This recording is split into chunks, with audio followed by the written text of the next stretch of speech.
that is one of my biggest pet peeves in any story when they say you only use X amount of your brain, and if we can only unlock the last part, you'll be able to, atomize someone at a distance or something like that. It's like there's so many steps that have to go between, that point A and point Z.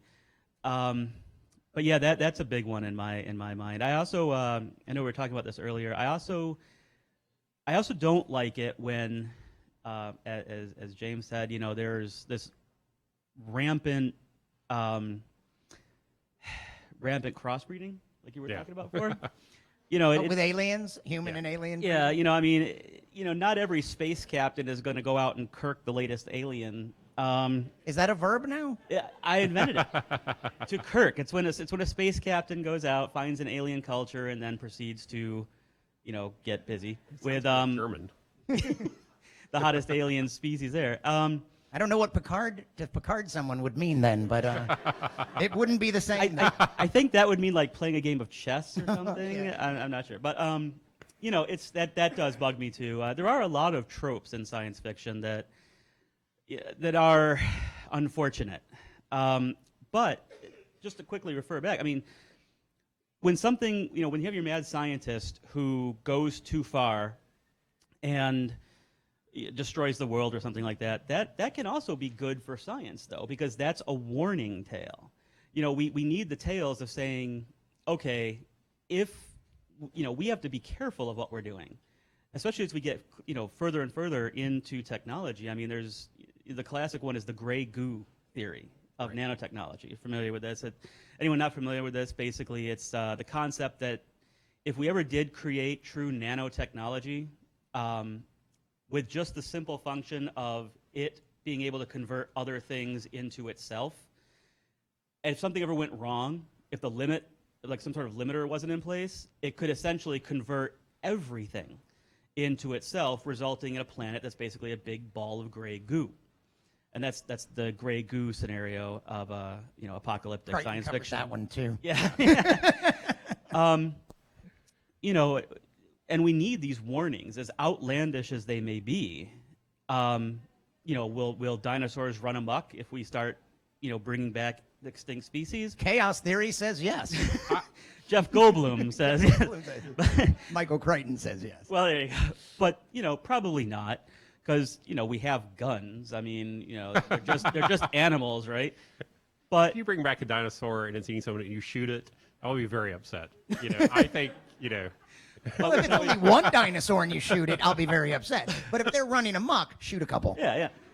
But is that sort of a outlandish warning against the idea of, let's be careful about how we mess with this stuff? I mean, if we bring back some bacteria from ancient times that we no longer have an immunity to, that could be a problem. All right, here's the problem though. So we have so many people who are skeptical of GMO food.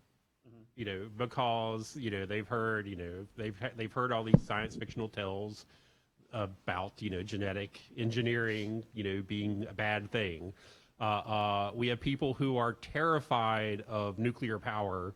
Even though the track record of nuclear power is actually a pretty safe and pretty it's not like there's no trade-off, but compare it to a coal plant, that it's an acute poison versus a diffuse poison, and acute poison might be easier to deal with, and then because there are so many science fictional warnings, I think a lot of people hear about climate change and they think that was the day after tomorrow. I've seen that movie, it's Hollywood science fiction flim flam, and they just don't believe it. They have reason to be skeptical of genuine science because they've learned to be skeptical of science fiction, because science fiction has constantly made predictions about here's what your life is going to be like 20 years from now. 20 years rolled around and we don't have the flying car, or things that we were told, are going to, we would see these visions of crowded cities, they're just overrun with crime and pollution, which there are places like that. But for the most part, the world is It's not all Gotham. it's not yeah it's not it's the world has managed most of these crises fairly well, and so people can be forgiven for thinking, well, science fiction just gets its panties in a wad. It's like the boy who cried wolf. It's crying wolf. So, what is the purpose of science fiction? Does science fiction have a purpose? Does your science fiction have a purpose? Yeah, I believe that science fiction's purpose is to point to the future. As I said earlier, the whole point of telling a tale, whether it's some science fiction book or it's many thousands and thousands of years ago around a campfire, is to describe something that isn't necessarily that easy to describe. And the future is not easy to describe, especially the more we come towards what's called the singularity. People are familiar with that. Basically, singularity is a concept where technology advances so fast that eventually it advances so quickly we can no longer predict what is going to be coming around the corner. Right. And that is quickly approaching. People argue that. I'm a fan of the idea that the singularity is definitely going to come within my lifetime. As I'm 42 years old, so I'm not spring chicken or anything, but certainly it's going to come in the lifetime of some of the people in here. And science fiction is our way of both saying, this is what could happen, this is great, let's work towards this, but also, whoa, okay, let's maybe not go that fast into this area because, bad things could happen. So I believe the purpose of science fiction is to give us a guide rail that we can use to navigate the future. If I had known, there's a writer named Colin Wilson, an English writer, who wrote on a lot of subjects and wrote a couple of science fiction books. And there's this great book called The Philosopher's Stone. And about it, he said that the reason he writes novels is to think through subjects. He writes the novel as a way of thinking through the subject. Yeah, I like writing books with big, meaty philosophical questions.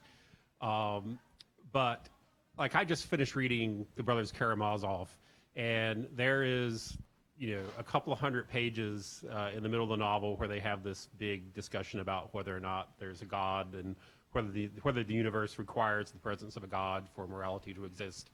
And it's this very naked essay where nothing happens for a very long time. It's fascinating philosophy, but it's a bit like Atlas Shrugged, the 50-page monologue, that is delivered at the near the end. I can't take that. I mean, I like the philosophy, but I want some decapitations to be happening along the way. Specifically, you need decapitations. I need some decapitations and some a feisty male and female making quips to each other as they pretend to hate each other but secretly are in love. So I like writing these big, grand adventures with larger than life characters, where I can. I can put the vitamins in to this very very tasty package, and sort of try to I'm not trying to trick my readers, but I do believe that that it should be entertaining. And what are the vitamins? Which bits? What are the vitamins? Well, so like in my Bitterwood series. It is, it's this war between dragons and humans. It's set in a far future Earth where genetically engineered dragons from about 50 years in our future have now taken over the world. And so it's now like a fantasy world, but it's a fantasy novel with absolutely no magic in it. And so there's this human revolution where they're trying to overthrow the dragons, and they're being led by a prophet named Ragnar, who's this very religious firebrand. He doesn't wear clothes. He's always naked, and he inspires men, to follow him, and they need this passion. He's very much, like a leader of the Taliban or something. But without him as the firebrand figure, the people aren't going to turn out. And then there's a character named Burke the Machinist, who's a Cherokee Indian, and for 1,000 years, his tribe has been holding on to certain technological secrets. And so, you know, he knows a lot of metallurgy and stuff. And when they're taking over this city of the dragons, you know, Burke is, Ragnar is saying, we got to go in, we'll burn it to the ground, we're going to take everything. And Burke's like, we got to go in and secure the sewage. We got to make sure that that the fresh water is safe. You know, we've got to have a place to you know, he's got the planning, he's got the order, and he sees there has to be you know, this logic and reason. And so, you know, I like exploring this tension between requiring this religious firebrand passion to get something done, and at the same time having that cool head there that is able, he wouldn't, you know, Burke wouldn't have done it because, you know, he looks and he says, we're going to unleash disease, we're going to unleash famine. You know, all these troops you're pulling out, they're not planting crops. Next year, there's going to be thousands of people, millions of people who are going to die because of what you're doing. And yet, because of that caution, he can't change the world. And yet you need him to, when the world changes, to make it, you know, still run. Sorry to rant. Do you think so? Josh was emphasizing that, like, the predictive power and about the science, but is science fiction necessarily about the science?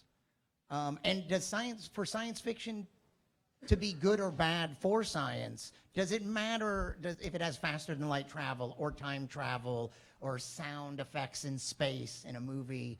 Are those the things that would determine? Is that what's relevant to whether it's good or bad for science? Whether these specific science errors are in it? Well, it's been my experience that the best way to define whether it's science fiction is, does it have a if it has a spaceship, it's science fiction. If it has a ray gun, it's science fiction. You know, obviously that's a little bit simplistic, but you get the idea. You know, it's as far as, like, I mean, fantasy literature can also be good for society, and its point. You know, philosophically. And even regular books that aren't science fiction or fantasy, some of them are redeeming. Yeah. Some of the, you know, I mean, there's a few. There's a few. But yeah, you know, I think that's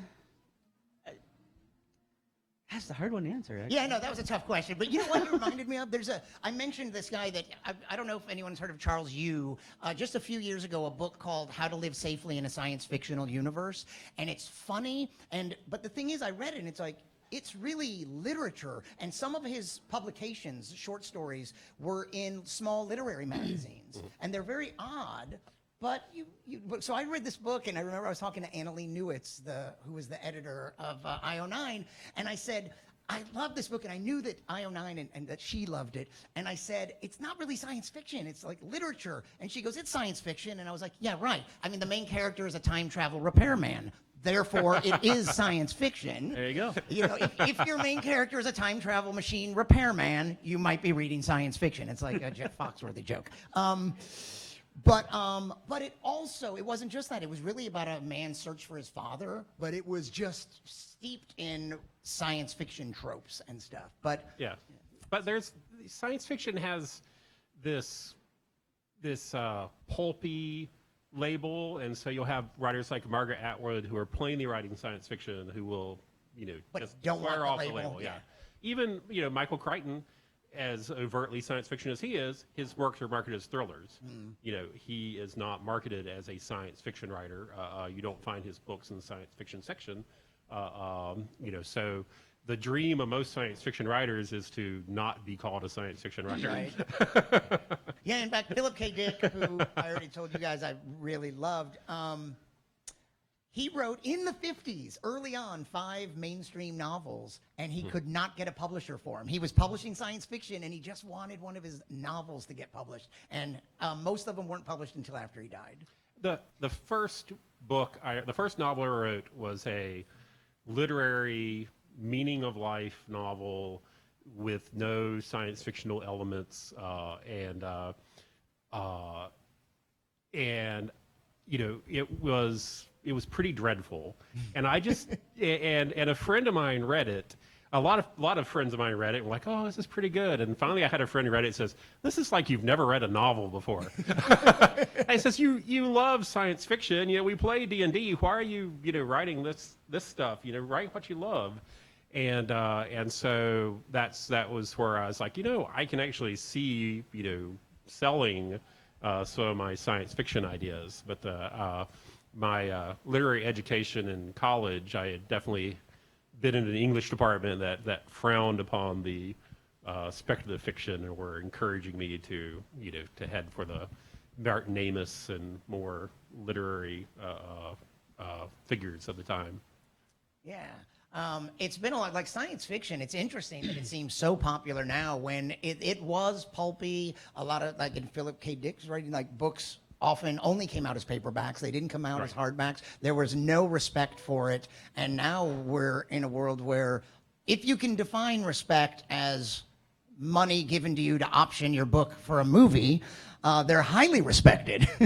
I'm okay with that definition. Yeah. I'm good with that. Well, so so Orson Scott Card is, he lives in North Carolina, the best-selling science fiction author today because of Ender's Game. A lot of people know he's a Mormon. A lot of people don't know that he also writes biblical novels, and that he's written novels about early Mormons, and he's tried writing mystery novels, and so he has more in his head than just Ender.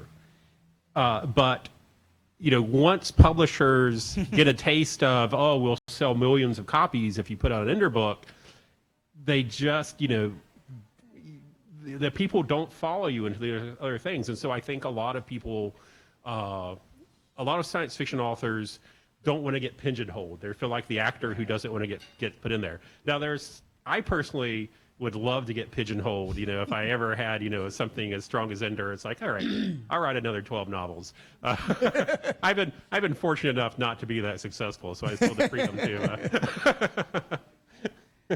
I'm happy to be that unlucky. I would be happy to be that unlucky. I think that, I'm sorry, I just want to say, I think one of the best definitions I've ever heard of science fiction is, would the story be the same without the science? If the story would be the same, if you could tell the same story without any of the science fiction mumbo jumbo, the explanations, stuff like that, would you be able to tell the same story? If so, then it's not really science fiction because the science is an add-on. I've been told that one of the things with my book is, my book is the kind of book that there's a reason that science fiction and fantasy are still in the same section of the bookstore. Because it's hard to define. There's fantasy elements in the book, but I tried to keep it dependent upon the science too. However far out that science might be, it is dependent. So I think that's a good definition. I think that came from Patrick Rothfuss. I do like that. And like I said, the science fiction I really grew up loving was that hard science fiction, that it was essential. Later, Philip K. Dick, Roger Zelazny, some other people, it's kind of hard to describe what they are. But a lot of times, I don't think, like 1984 wasn't really predicting the future. Wasn't it supposed to be a commentary on 1948? That a lot of science fiction it's not really trying to predict the future. And if people say, hey, you totally got it wrong. Mm-hmm. Like, I wasn't predicting the future. I've heard someone say I was imagining a future. Right. But not trying to predict the future. But here's a future. And then the important part wasn't those technological developments, but their implications for humanity. Right. Like, what do we do in those circumstances? If you have clones, if you have time travel, if you have faster than light travel, Now, what does it mean for? I mean, 1984, it does project some technology advances, but he's more imagining future politics. So it's more of a societal science fiction, and I guess there is this long association between science fiction and prophecy, and so a lot of science fiction, is judged by how well it predicts something. Arthur C. Clarke, you can't talk about him without saying, oh, he predicted telecommunication satellites. Right. Right. Oh, but he didn't do that in science fiction. He actually wrote okay. a paper. Yeah. That's Arthur C. Clarke. He and Asimov, they were scientists as well. So I didn't mention, but of course, I'm going to open the floor to questions. And Debbie is helping us with having the microphone because, as you know, all our programs now are streaming live on YouTube. And yeah, let's hear from Patrick since Debbie's right there. And Patrick is works here. He's the assistant director of our astronomy lab. He's an astrophysicist. Awesome. Yeah, but actually, my question has nothing to do with astronomy. Well, I hope so, because if you're asking us astronomy questions, we're in trouble. Out of my No, We actually- hired the wrong guy. I actually have a question about satirical science fiction. So, like Futurama, or maybe Douglas Adams, like what, Galaxy Quest. or Galaxy Quest, yes. Galaxy Quest. So, what do you, especially like Futurama, what do you feel about basically Futurama and the satirical science fiction that they portray in their show? I mean, how do you think that influences, let's say, science and society? I think it has the same effect as any other form of science fiction. I mean, obviously, there's the laughs. That's the primary point of those kind of shows, is to get a laugh. But on the same note, science fiction doesn't have to be dreary. It doesn't have to be just a 300-page bummer. I mean, so I think that it has a really good effect because it shows the lighter side of the genre. It helps people kind of lighten up a little bit.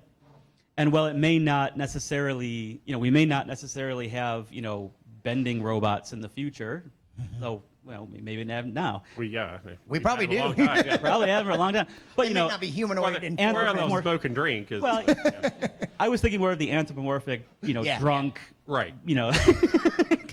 Are you a fan? Oh, of Futurama? Oh, yeah, Are absolutely. we- Hitchhiker's Guide, yes. A Hitchhiker's yeah. Guide, Galaxy Quest. I love Galaxy Quest. I think they're just as important as any other kind of science fiction. Yes. So my favorite parodies would be I currently love Rick and Morty. I also huge fan of Venture Brothers. Can't believe they're taking so long to get another season out. They're only 6 episodes long for a season, and they take 4 years.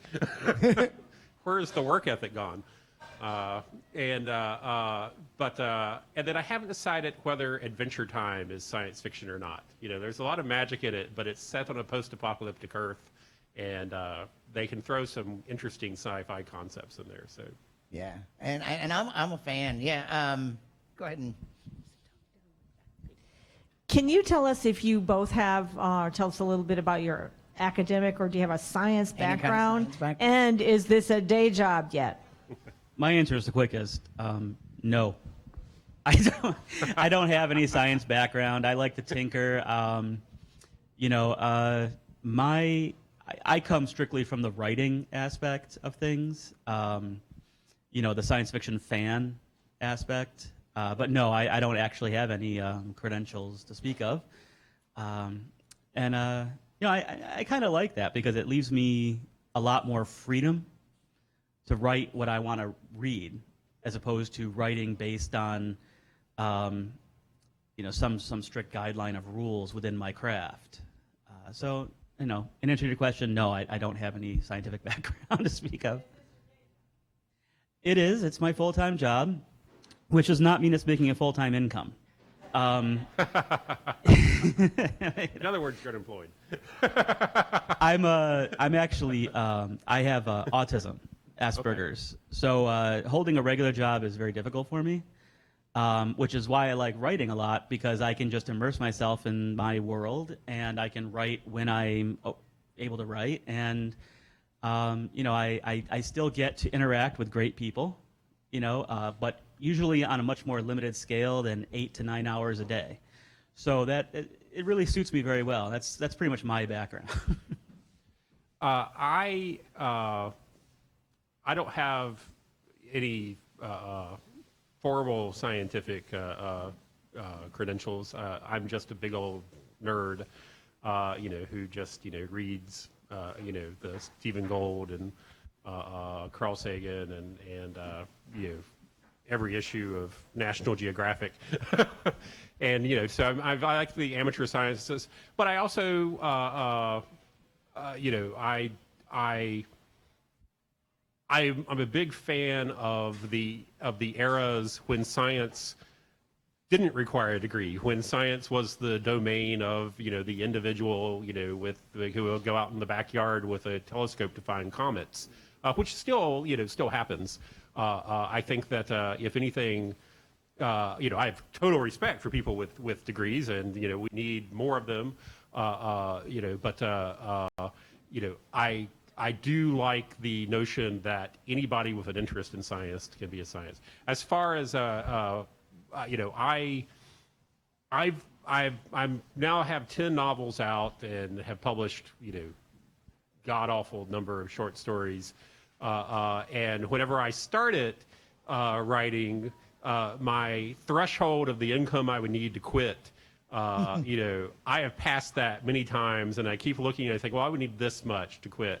And the problem is, the older I get, the more advanced my career I get, the more responsibilities and mortgages and stuff that I have. And it's like, oh, suddenly I see why having a job that has health insurance is really a good idea. It's hard to, that doesn't come with interestingly, I know Robert J. Sawyer is a science fiction writer, Canadian, who I learned this from several years ago when we were talking about does America want healthcare, is that's a huge advantage there, is that Canadian science fiction writers could not have a job. They could devote themselves to writing and still have healthcare. There was probably a point 5 years ago where when I was looking into getting my own health insurance, it was just going to be such a huge leap. I'm used to, having my employer take, $150, $200, out of my paycheck and think that's going to be enough. And it's like, oh, but I have a family history of cancer and heart disease. And at the time I was, close to 300 pounds. I've lost a lot of weight since then. But, I was like, oh, my health insurance is going to be, over $1,000 a month. That's a pretty big chunk of change. And so it was like, well, I guess I'm going to keep working. I'm very glad with the ACA knocked the minimum hours you can work down to 30 from 32 to require your employer, because now I try to work as close to 30 as possible. And what do you do to? I will refrain from answering it because I will go into a rant. If this were a science fiction story, you would be on the verge of you would be solving all your problems with one discovery. My career is a time travel paradox. I am back in the job that I started in 20 years ago because the company I've been with has eliminated like every position I've taken in the last.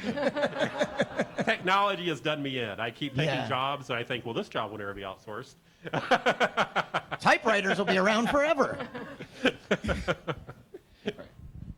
Okay, so we have things like The Martian, we have Interstellar, we have Prometheus, and we have even back to 2001: A Space Odyssey. Some of these movies coming from Hollywood have literary backgrounds, or are backed with books that have been written about before them. Some of them aren't, okay? So I guess my question for you is, what is your opinion as artists of literature instead of artists of movie or of Hollywood drama side of science fiction? Do you think Hollywood's having some sort of a positive impact on how people of today kind of view space exploration and things like that? Or do you think the dramatic take that Hollywood's having on these different science fiction books is kind of pulling people away because of the dangers that they, express in their movies? All right, so no one throw things at me, please. But my problem with The Martian, and I haven't seen this, so I'm critiquing a movie I haven't seen. I hear it's scientifically very rigorous, that it's an excellent movie. I suspect if I watch it, I'll enjoy it, except it has one of my pet peeves, is that science fiction keeps promising that within our lifetime we're going to go to Mars. And ethically, it is the stupidest idea that mankind has ever come up with. Because if the most priceless thing about Mars is that it is potentially an ecosystem untouched by earthly DNA. It's possible we'll go there and explore it robotically and discover that earthly DNA came from Mars. But if we send a single human there, we have to send along a 1,000-gallon tank of human waste. as well.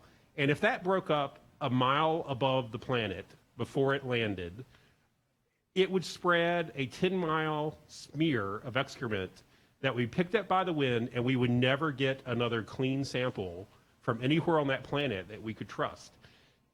We may as well nuke the planet as send a human there. We would do less damage with the nuke than with a human. Yeah, and it's true. Like they found the brine recently, and they were talking like, well, let's send the rover there. And they're like, well, the rovers aren't clean enough, because the electronics within can't be heat sterilized. They're chemically sterilized, but there's still a potential that there's microbes living on that on the electronics within, that if they were exposed to the brine, it's possible that earthly microbes are very strong. It's possible they could live in that brine. And my fingernail has probably 1 million times more genetic diversity than the motherboards on that. It is just an insane dream that we should go to Mars. Now, 1,000 years from now, after we've explored it thoroughly, perhaps we need a backup planet. I see the survival arguments of why we need to spread out to the stars, but the notion that NASA is announcing, oh, we can put men on the moon in 20 or men on Mars in 20 years or 50 years, whatever the plan is, it's a terrible plan. I don't think they're sincere about it. I think it's just a funding gimmick. The science should be done ethically with robots. It is just, and so that's my problem with The Martian. It is proliferating this idea that if we aren't sending people out into space, the space program is dead. And I hear that all the time, that our space program is in the 60s, we were sending people to the moon. It was so great. We have done so much more science since the moon landing. The science that we are doing today with space-based telescopes, with these robotic landers, the putting humans into space is just a distraction. It doesn't advance science. It is propaganda and show. But the real science, people are doing the science, but putting the machines in outer space is what we need to be focused on. So, rant done. What if we've already, like you said, though, what if we already have our microbes there? Then moot point, let's do it. And I worry a lot about, not to say, they're darn Ruskies, I worry, Russians had like a dozen probes crash into that planet. And, how thoroughly were they sterilizing, their equipment before it went up? There is the real chance that we have already contaminated the planet. Oh, and it is possible, though, Mars is almost certainly contaminated us if there is life, because there's a lot of Martian meteor material that we find, here on Earth.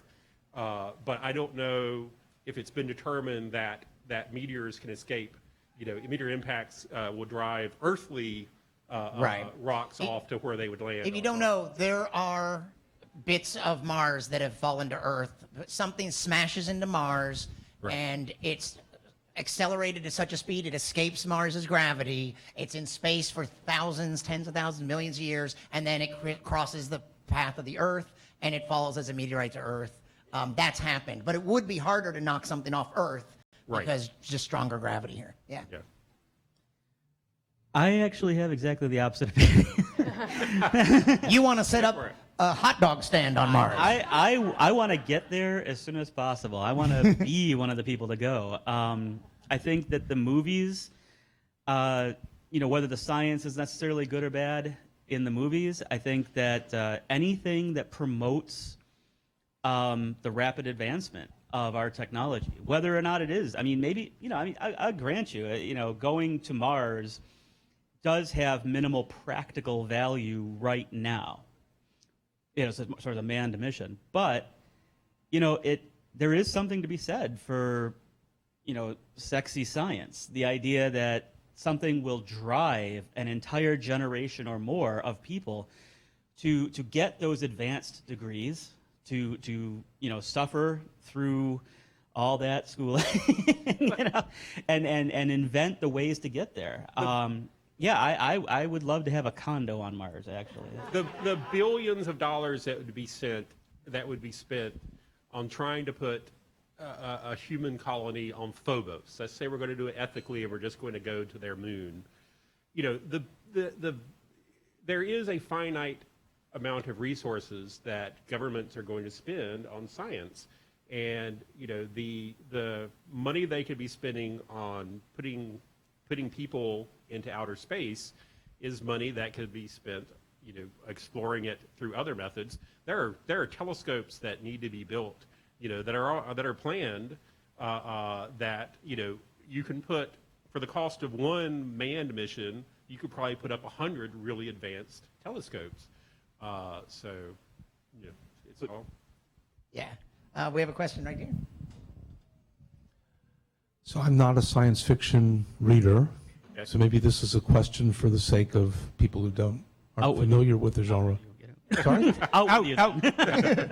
So science fiction, the way I've been hearing it described, is a lot about plot and politics and imagination and science, but I don't hear much about character and character development, which, from my understanding, drives a lot of other fiction. And I'm wondering how you see the place of characters' insights, characters' flaws, characters' development, confrontation with their flaws in science fiction.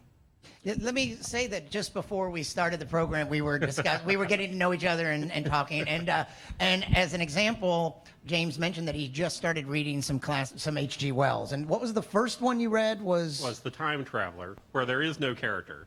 The character doesn't even have a name. And you were very conscious of the lack of Yeah. characterization. And then I went and read The Island of Dr. Moreau, and Moreau is just dripping with character. The characters are so clearly developed and so complicated and so realistic. And there's so many questions of what it means to be human, and even more grappling is what does it mean to be a god?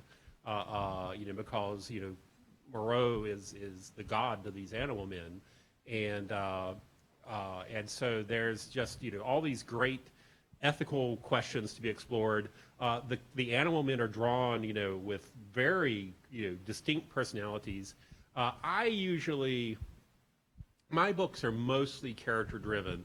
So, you know, there is premise, you know, so you will have a science fictional premise.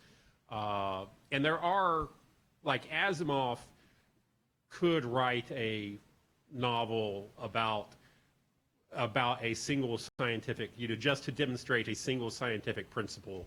I'm friends with a guy named Eric James Stone, who wrote this book about people who are there's tours to the moon, and they're going to the moon, and the computer breaks because of a terrorist attack, and they have to figure out how to like run around the spacecraft, you know, to get the angle to tilt so they can land properly. And he has all the math in it. And there are people who like writing about the math. I'm not one of those. You know, I like writing great love stories and great revenge stories. In a fantastic setting. In a fantastic setting. But, you know, I am definitely, you know, for me, I would say one of the greatest science fiction writers would be Kurt Vonnegut.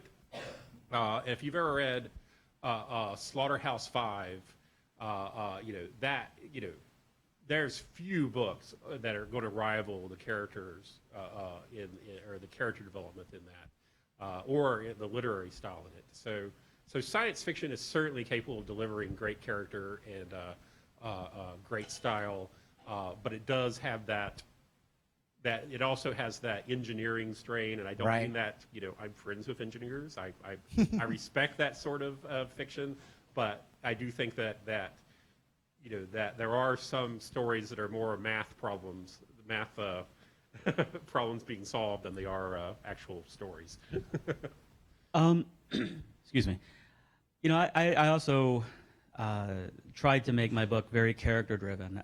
But the one thing I would say is that I think one of the things that makes science fiction interesting is that the science itself is a character in the books. It's what we see grow and develop and how it's used, and it comes alive in the books and shares space with the actual human alien characters. So I think that's it's a great question, actually. I believe that science is a character in science fiction. And I think that there's a risk that people think about, and especially if a non-science fiction fan might say that science fiction is just rockets and aliens and stuff. But no, I think the best, and you know what? Michael Crichton, good example of someone who really exciting thrillers, no characterization to speak of.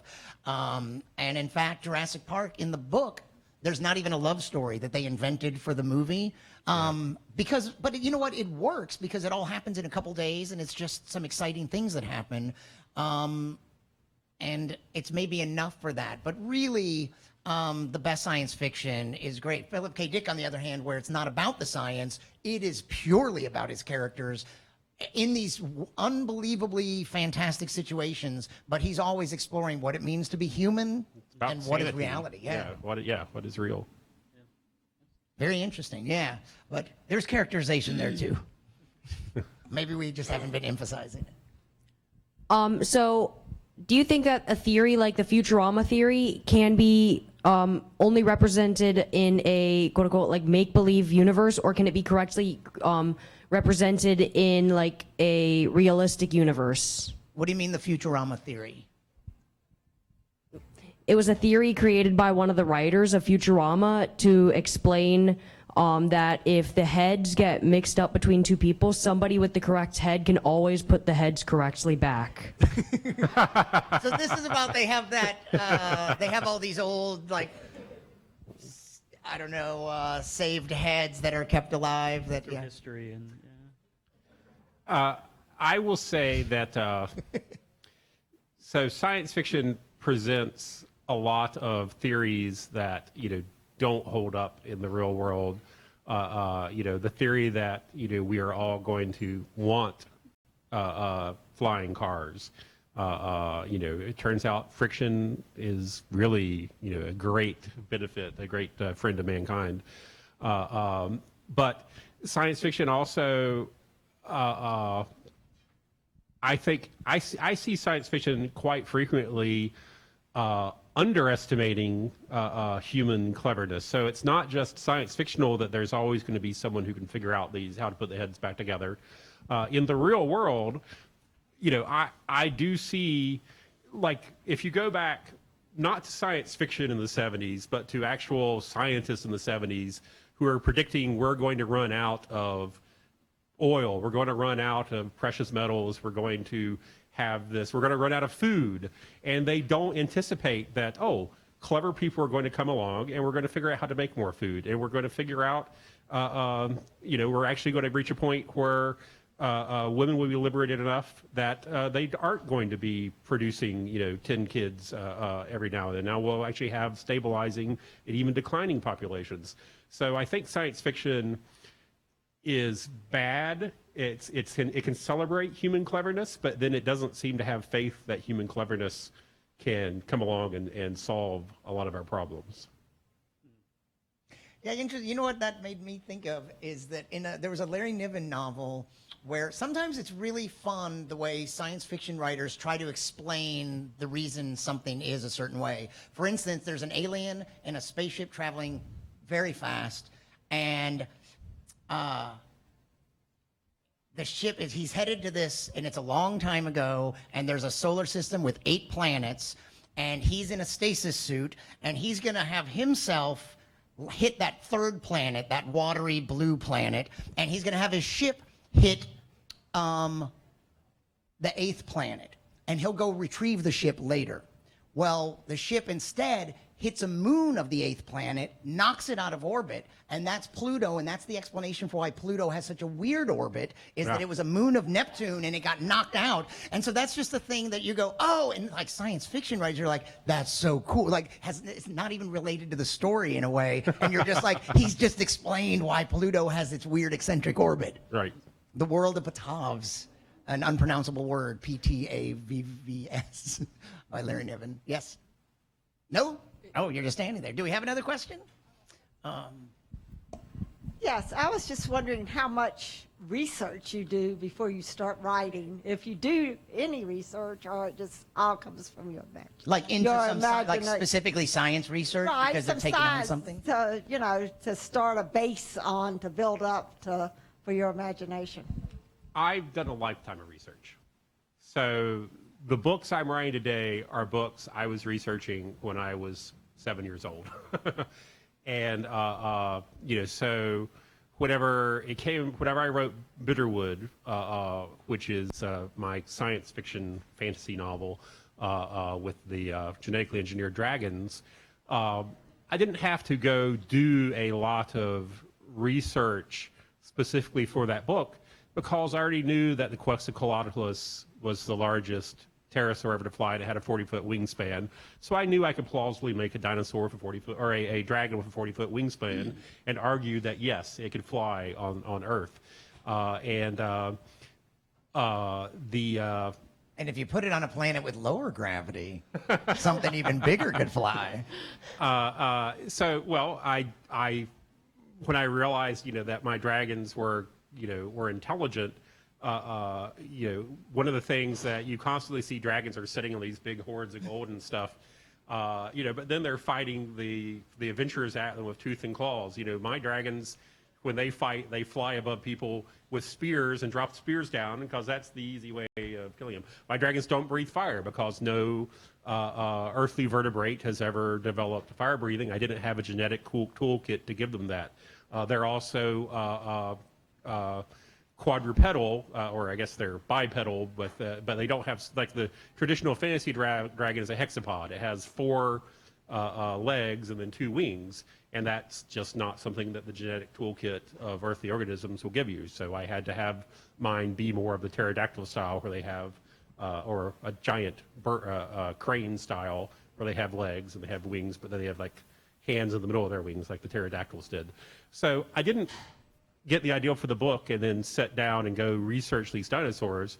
The fact is, since I could read books, I've been reading about dinosaurs, and, you know, I just build up this knowledge, and that's where my ideas come from. I would say my last published novel, Bad Wizard, which was set in 1902. It's a sequel to The Wizard of Oz. I had to do a fair amount of research for that, just because I was like, oh, did this technology exist then? And it turns out the whole modern world was already there. You know, they already had, you know, almost any invention you can think of today, except for like a cell phone, but even, you know, the automobile, you know, I mean, there were early versions of almost everything. So it was kind of hard to find a technology that I couldn't include.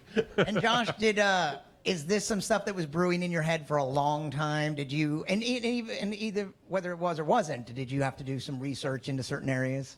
I actually wrote this book a couple of years ago and then dug it out and spent about 6 months re-editing it and rewriting it. So one of the things that I do when I write these books is, especially when you're dealing with space, one of the things that is very difficult to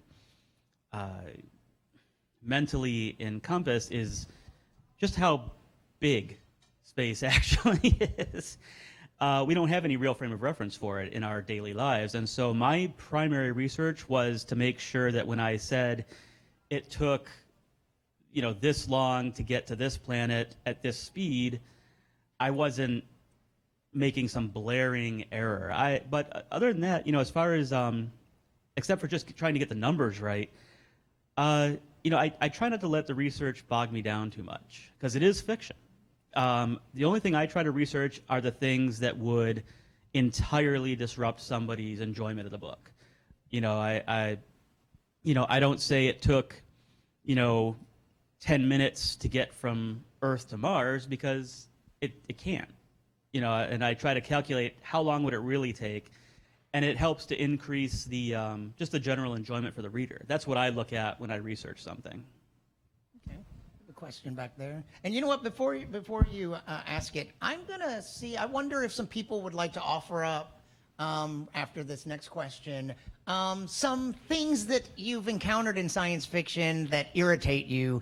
In particular, things like we only use 10% of our brain, or maybe it's faster than light travel. But something that is like jarring and took you out, or just a pet peeve, anything like that. That maybe we can just yell some stuff out in a minute. So think about it, and let's take this question. So there's a lot of post-apocalyptic science fiction out there. And I realize this may not be your part of the genre, but what do you think is science fiction's role in creating hope for the future of humanity? Well, does science fiction, is that part, is that our science fiction's responsibility?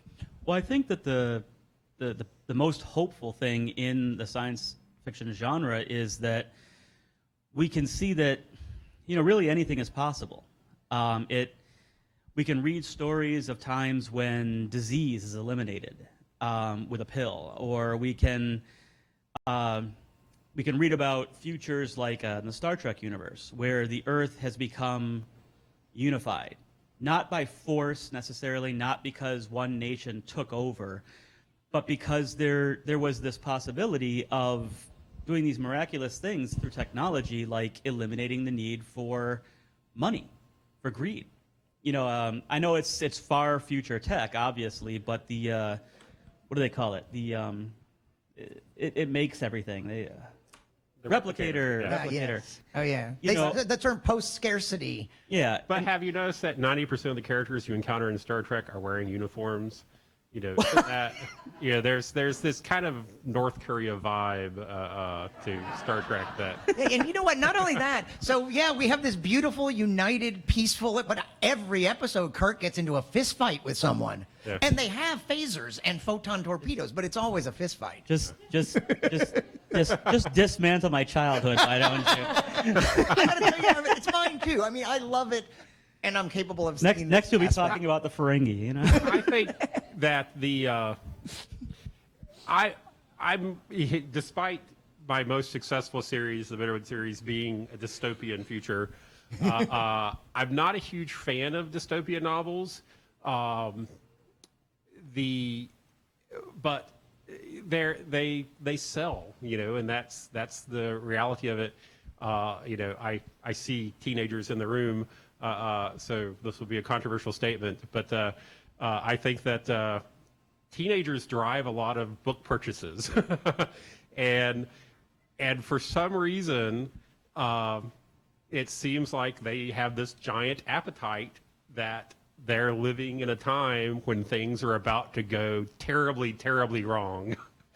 And I just want to tell all the teenagers, it's going to be okay. It'll work out. Yeah. We'll Can you figure write it a out. book that shows us that? It's every generation things are going to go terribly, terribly, terribly wrong. You know, whether it was you know, Russia dropping bombs or, you know, some terrorist thing, that there's always fear, but you know, you hold to the hope.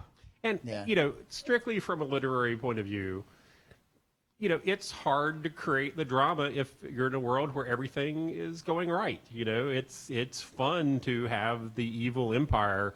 It is not as much fun, you know, that it's the good empire and you're going after individual miscreants, because then you feel bad for the individual miscreants. You want Right. that story of the lone hero, and he has to be struggling at something negative. So, you know, but I do try whenever possible to show that technology is in general, you know, a good thing, except for when it creates dragons that take over. I mean, that is interesting because there has to be drama and conflict and problems, so it can't just be everything perfect. And maybe in the same way, there are probably more love songs about broken hearts than, oh, yay, everything is perfect. You know, because only Paul McCartney could write those effectively. But and even he wrote, you know, from more than half were probably heartbreak ones. But there still are sort of utopian stories, and even if they're not utopian stories, people solve the problems because that's what a narrative Right. often is. It's only a Twilight Zone thing. It's less common to have that dark Twilight Zone ending. Right. I don't know what I'm asking there, just that. You're just commenting. We're Right, fine. just commenting. But yeah, do you have anything to add to that? What did you asked the question, but do you have anything to say on it? No. Not necessarily. Okay. Does anyone, show of hands, does anyone have anything they would like to blurt out that's, like I said, about, bad science and science fiction or something? The entire movie Armageddon, right.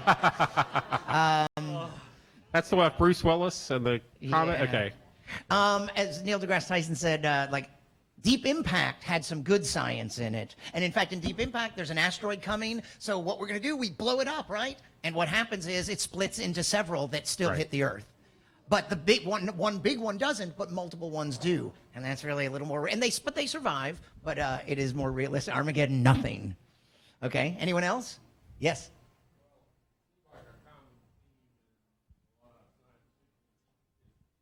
Being able to travel faster than the speed of Faster light. than my light God. travel, yeah. And I Yeah. don't think anybody's done that.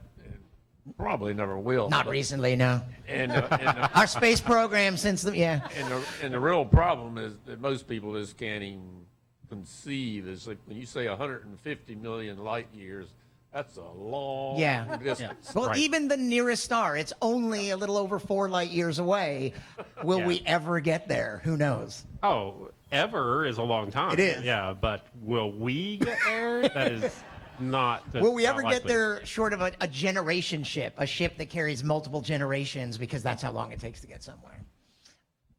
Pet peeve, everything about the new Doctor Who series. Oh, you better go to the back door. Hi there. So one thing I'm very interested in is why everyone's so focused on space. Now, I'm a little biased Yeah. because I'm a deep sea scientist, Right. but there are Right. some creatures that exist in the deep sea that are so alien and, Yeah. and so remote from the things that we know on the surface. And so I'm just curious as to why science fiction hasn't really dived into the deep sea yet. Like in the movie The Abyss? Right. Yes. It did.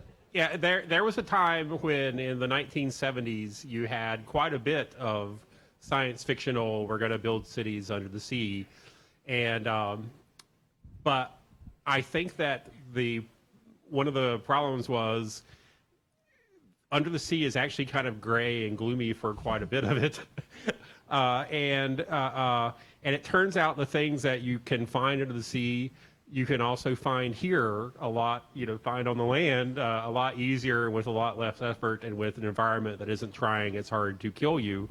So I'm kind of glad that there's areas of the earth that we are not exploiting for all their worth. And one of my pet peeves is the notion that aliens come here looking for something that is only on Earth, like water or oxygen. I see this. Made or from the most common elements in the universe. The flip side, and you see this all the time, is that we go to another planet because there's an element there that's not here on Earth. And it's like, yeah, that just doesn't, it's just Yeah. not real. Everything that is out there is here. And I think also it's just that, to me, the deep sea is scarier than space.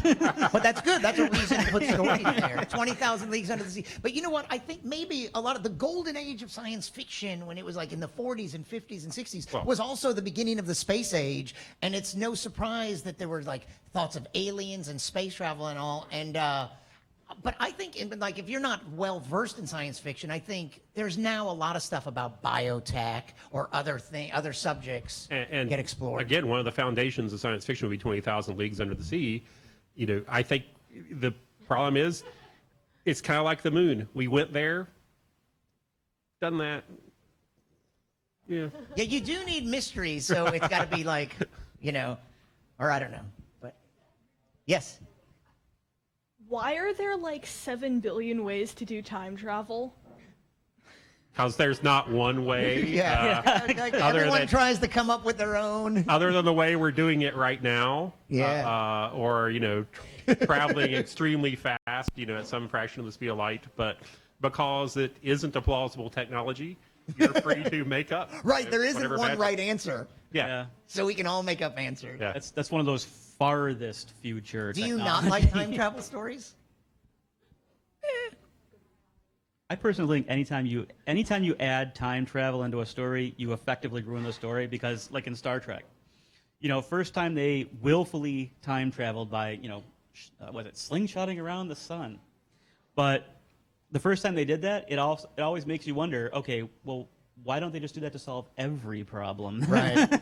In Right. Star Trek, they could do that. There's a lot of problems they could have solved with their transporters. Yeah, I know. That you're like, oh, you can solve this. You Yeah. beam around all the time. Just beam out of there. Of course, I'm bothered by the Flash now being able to run. The Flash. Back through time. Of course, in the new Star Trek, they've effectively eliminated the need for spaceships because now we know they can just teleport from planet to planet. So there goes that. Unrealistic propulsion or transportation. And I guess an example of this would be the scene from Gravity where the woman is grabbing the fire hydrant, and not hydrant, but grabbing the fire extinguisher and trying to get to the spaceship, but it's completely unrealistic because she'd spin out of control far sooner than she'd actually get to the spaceship. Yeah. I mean, the basic idea, the physics works, but trying to control that would probably be impossible. And trying to get to that other orbit was absolutely impossible. Yeah. Any others? Well, we'll take maybe one more, and maybe we'll have a final comment. All right. Anything we didn't get to or want to say in conclusion?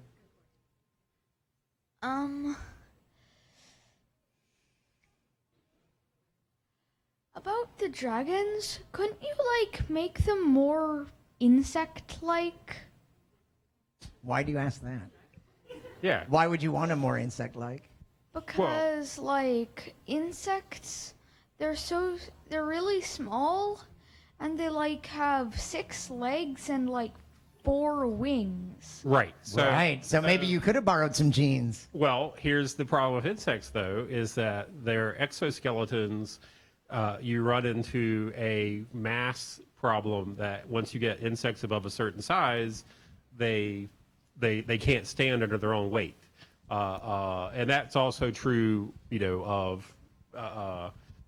why you could have big sea-dwelling creatures, but you can't really have big terrestrial creatures. And I know we think of giraffes and elephants as big, but compared to Right. whales, they aren't that. Right, and that's another kind of funny science fiction problem is that the volume of things and the mass of things increases as the cube of so you can't have King Kong. He would be so massive that he couldn't be the same shape as a regular ape. He would have to have gigantic big legs. So you can't scale things up, and that's why maybe insects, an ant can fall 100 times its size and land and walk away from it because it's that light scaling down. Right. Yeah. So and there were bigger insects at one point. When the Earth possibly had more oxygen, but the way that since insects don't have lungs, they're limited also by how much energy they can draw from their environment. Right. Well, so these good ideas. Thank you very much. And let's bring this to a conclusion. And should I ask you a question, or do you have a final thought to leave us with, something we haven't covered or something you want to reiterate? I guess I would just close with, first of all, buy my book. And Hey, you can right after the program. I have books over there actually. Science fiction is primarily, I believe, about hope. Even the post-apocalyptic ones are about rebuilding, and that's how it should all be read. The characters, the science itself, even, it's just not as important as the message that there is hope for the future. Things can be different, and different, can be a really good thing sometimes, but that it's also fundamentally recognizable. That we will be able to identify with the people in the future, and we're just waiting to meet them. That's what science fiction is all about, meeting them a little sooner. And James, before I give you the final word, I'll mention Philip K. Dick again. One of the things that he has said that he would do is he would base his characters on the people he loves, and then he would make things happen to them that like the things he hates in life. So he would put them, it sounds like a terrible thing to do to your friends, but to do it in fiction is to make them go through these experiences. And none of his characters are superheroes. They just barely squeak through. Right. They are just regular people, and they just come through with humanity. Yeah. I do fill up my books with a lot of superheroes and larger than life characters, and yet the hero will almost always turn out to be, you know, the least assuming guy. So in the Bitterwood series, there's an escaped slave who was basically a book slave. You know, the dragons are very literary, and he was hired basically to follow the head librarian dragon around and inscribe his thoughts. He wasn't hired; he was enslaved. The dragons are very literary. So yeah, and which if they breathe fire would be a problem. So as a human, he's very smart. He's very well read when most humans are illiterate. But he's never been trained to fight or anything. And there's a scene where all the heroes have jumped through the wormhole to go fight the big bad villain, and the librarian character shows up too late to warn them that they're being led there by an imposter who's going to betray them all. And he grabs a sword, and he's like, you know, this was a job for a hero. He was just an ex-librarian with unusually good handwriting, but he still jumps into the portal to save the day. He gets his ass kicked, but distracts enough for the better equipped heroes to come along. One final thing: do you have a favorite science fiction book or movie, or a couple? Just I would have to go with, as far as book, The Foundation. You know, the original series book. by The original first couple of books. As far as movie goes, I like Babylon 5. Okay. It's Television, not really a movie, but yeah. Okay. All right, for movie, I would say Eternal Sunshine of the Spotless Mind. It's a brilliant movie. All about character, you know. So, Right, like very little. There is this little science fiction little device. science fiction. Most and of it's it not is in even science fiction. that implausible of a science fiction. We actually are getting better at being able to Deleting edit them. memories, yeah. Although it's funny that when this movie was filmed in 2005,